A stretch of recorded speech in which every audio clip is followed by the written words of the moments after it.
Hai Storyers, welcome back to my channel. Kali ini Layla Story akan membagikan spoiler chapter 1077. For Storyers yang belum subscribe, pencet tombol subscribe untuk terus mendukung Layla Story ya. Terima kasih untuk Ethan Bobby yang memberikan info spoiler kali ini.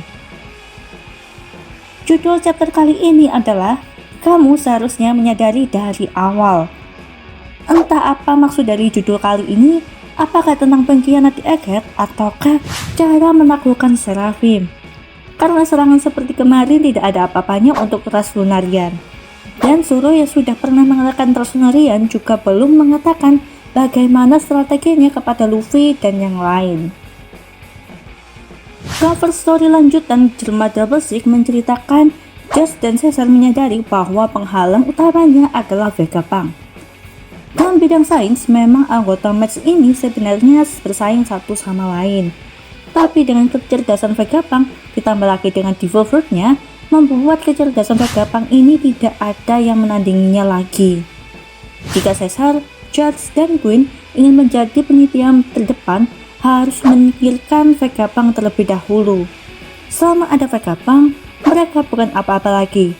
Karena Vegapunk juga bisa melakukan apa yang mereka lakukan, bahkan hasilnya juga lebih bagus. Contohnya saja, teknik lompat Sivista dan Devil Fruit buatannya. Dimana George melakukan clone juga membutuhkan perkembangan yang lama, bahkan perlu training lagi. Sedangkan Caesar membuat Devil Fruit buatan yang tingkat keberhasilannya kecil.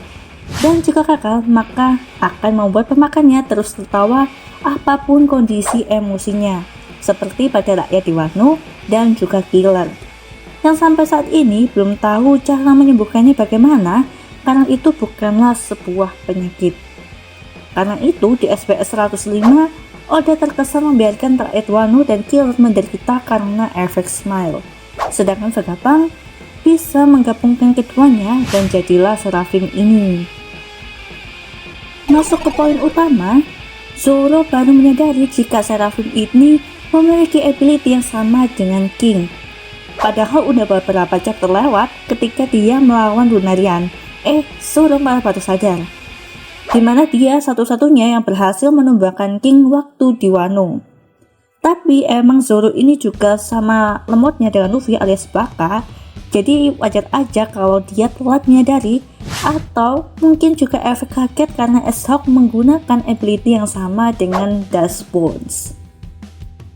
Ability dari King ini, jika api menyala, defense meningkat, kecepatan berkurang, sedangkan jika api padam, defense berkurang dan kecepatannya bertambah. Sedangkan S-Hawk dan S-Bear di chapter lalu dalam kondisi api menyala. Jadi, Layla Story pastikan jika di chapter selanjutnya mereka juga akan bangkit lagi sama seperti S-Shark di chapter sebelum-sebelumnya. Kalau Zoro memberitahu cara mengalahkannya, Zoro dan Luffy aja pun sudah cukup. Selanjutnya, Lilith menggunakan bubble gun untuk melawan Snake. Tapi dia berhasil kabur dan membuat Usopp menjadi batu. Ini gimana bisa Usopp berubah menjadi batu? Padahal Usopp itu juga nggak senafsuan seperti Sanji, atau bahkan lihat anak kecil pun biasa aja. Mengingat Hancock saat di Marineford hanya menggunakan tendangannya bisa mengubah pasifista menjadi batu, apakah Usopp kali ini kena serangan fisik dari Snake ya? Ataukah menggunakan rasa takut Usopp untuk menjadikan dia batu?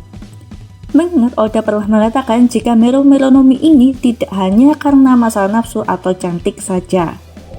Karena Usopp ini gampang sekali ketakutan, mungkin Snake menggunakan cara serupa tapi dengan menggunakan rasa takut itu. Ataukah ada kelebihan lainnya? Kala itu Kurohige juga mengincar Mero Meronomi ini. Kita tunggu detailnya seperti apa. Di akhir chapter, seseorang menembak kepala Saka dan kepala Saka meledak.